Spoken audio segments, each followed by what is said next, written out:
শুভেচ্ছা জানাই, অভিনন্দন জানাই, নমস্কার জানাই। আপনারা ভালো থাকুন, আনন্দে থাকুন এবং বাংলা বইয়ের সঙ্গে আপনারা থাকুন, এইটুকু বলি।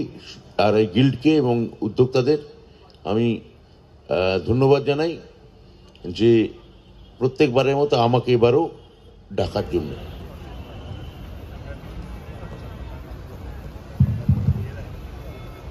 মঞ্চে মানুষ বইমেলার একটা আলাদা মাধুর্য আছে। এটা কলকাতা বইমেলার সময় আমরা কলকাতা